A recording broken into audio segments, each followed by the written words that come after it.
Hello everyone, welcome to Diplomatic Briefing. On June 9, Vice Premier He Lifeng of the State Council and the U.S. side began the first meeting of the China-U.S. Economic and Trade Consultation Mechanism in London, UK. The global political and economic sectors are all paying close attention to this round of interaction between the world's two largest economies. Compared to China's stable political and economic operations, the situation Trump is facing looks worrying. Externally, tariff negotiations with major economies are still deadlocked. On the domestic front, the chaos in Los Angeles over the past weekend has only gotten worse. Trump is now facing both internal and external troubles, feeling quite overwhelmed, and he needs some consensus from negotiations with China to boost himself a bit.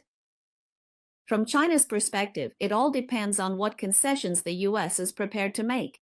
The chaos Trump is facing in California started because agencies like the U.S. Immigration and Customs Enforcement began tough surprise raids against illegal immigrants on June 6, local time, which led to continuous protests and demonstrations in Los Angeles, California for several days, with the situation escalating further. By June 7, the conflict escalated further. In the Paramount area of South Los Angeles, law enforcement officers and protesters were locked in a tense standoff.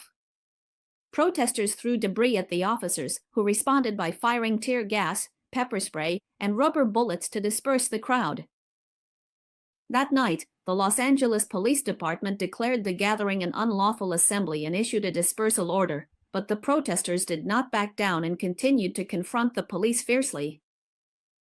U.S. President Trump signed a presidential memorandum announcing the deployment of 2,000 National Guard troops to the Los Angeles area, even though California had not requested assistance.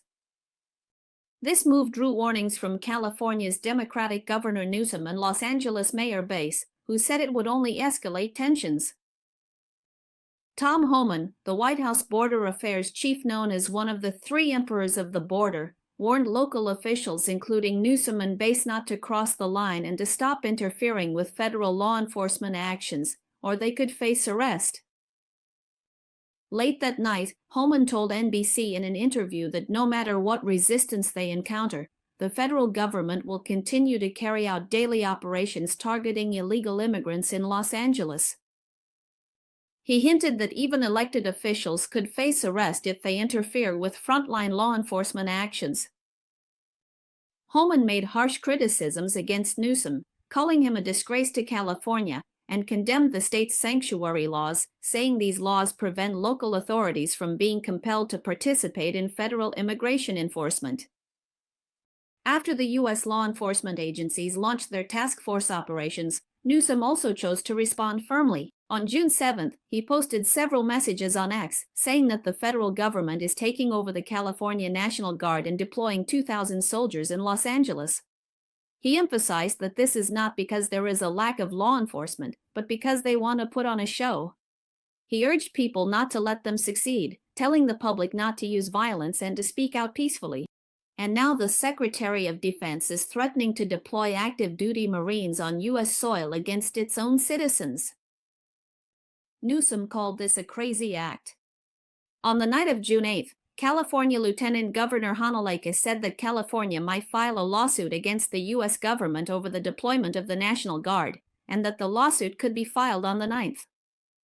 On the 8th, Newsom signed a document addressed to the U.S. Department of Defense, requesting Secretary of Defense Justice to withdraw the order to deploy the National Guard to the Los Angeles area, return command of the California National Guard to the state government, and only deploy them again if the situation truly requires it.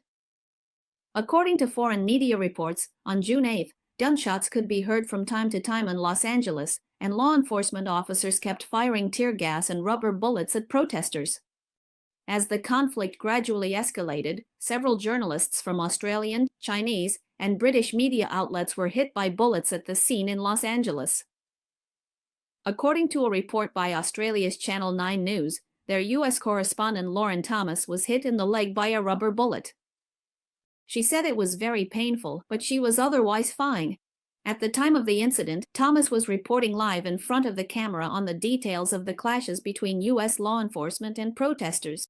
She pointed at the American police officers by the roadside and said that the Los Angeles police were dispersing the crowd on horseback, firing rubber bullets at the public to drive protesters out of downtown Los Angeles. A few seconds later, gunshots rang out at the scene. Thomas was hit in the foot by a rubber bullet and let out a cry of pain. The Channel 9 news team quickly retreated. Footage from the scene shows that the bullet seemed to have been fired at close range by an American police officer. As the situation escalated, Chinese journalists were also hit by bullets at the scene of the unrest. According to a Xinhua news agency report on June 9, some protesters threw water bottles and stones at members of the National Guard, and some even picked up tear gas canisters and threw them back. A Xinhua news agency reporter who was covering the scene was hit in the shoulder by a tear gas canister, while the photographer's left leg was struck by a rubber bullet, leaving a swollen and bruised mark. The day before, The Guardian reported that Nick Stern, a British news photographer based in Los Angeles, was hit by a non-lethal weapon on the night of the 7th, injuring his leg and is currently receiving treatment. To put it simply, the chaos in Los Angeles is not only a partisan struggle between the Trump-led federal government and local governments, but more deeply, it highlights the turmoil caused by political divisions in the U.S. America's turmoil is also causing its allies to drift apart. Australian Trade and Tourism Minister Richard Farrell said on June 8 that his meeting with U.S. Trade Representative Greer in Paris last week was friendly. Even so, he still strongly condemned U.S. President Trump's tariffs as completely unreasonable. He said the world has changed, and Australia will focus on expanding trade relations with other countries to reduce its reliance on the U.S.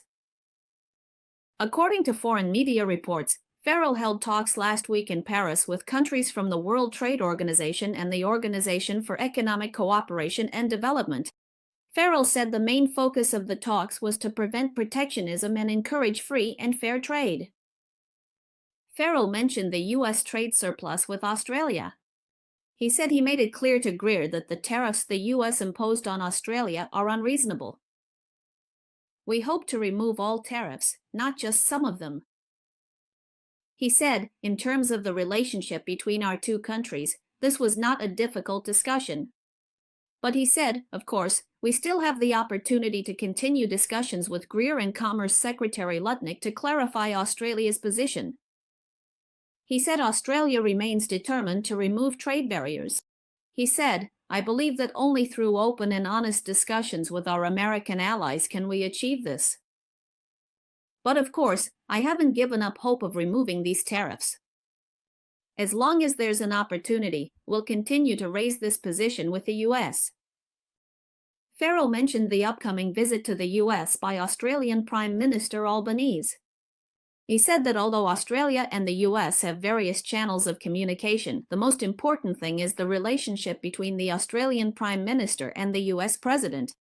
On the same day, Farrell told Sky News that he hopes countries around the world that truly believe in free and fair trade can reach an agreement to expand free trade agreements globally, so that no matter what the Americans choose to do, we can have a more diversified range of trading partners.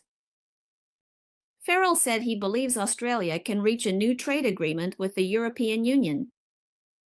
It is expected that European Commission President Ursula von der Leyen will visit Australia in July or August. He thinks Australia has a lot to offer to Europeans, and he believes both sides are now willing to reach an agreement. He also specifically mentioned that the world has changed. Countries that believe in free and fair trade must work together. Currently, the trade barriers imposed by the U.S. on Australian imports include a 50% tariff on steel, a 25% tariff on aluminum, and a general 10% tariff on other goods. At the beginning of April, Albany said that the U.S. announcement of a 10% tariff on Australian goods goes against the foundation of the partnership between the two countries and is not the act of a friend. He emphasized that Australia is fully entitled to consider this action by the Trump administration as damaging to the free and fair trade relationship between the two countries. Last month, Farrell also rarely refuted the Trump administration's stance on tariffs. He said that Australia will resist pressure from the Trump administration and refuse to join forces with the U.S. to put pressure on China over trade issues, because China is a bigger buyer of Australian exports. According to the Australian Financial Review's website, the Trump administration sees tariffs as a way to rebalance global trade flows and exclude China. But in Farrell's view, the Australian government is unwilling to do this because Australia's exports to China are much higher than its exports to the US. Official data shows that in the 2022 to 2023 to 2024 fiscal years, Australia's exports to China amounted to 212 billion Australian dollars, while exports to the US were only 37 billion Australian dollars. It says China is Australia's largest trading partner, and for Australia, trade with China is 10 times greater than trade with the US. It also frankly admits that Australia does not want to reduce, but rather hopes to have even more trade exchanges with China.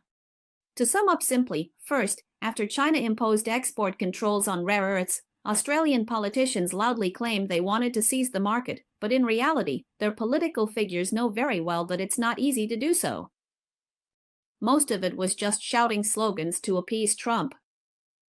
Australia's more pragmatic approach is to see how unstable the US is, and they are more interested in doing more business with China. Second, as a member of the Five Eyes Alliance, Australia openly going against the US like this really shows the decline of American power.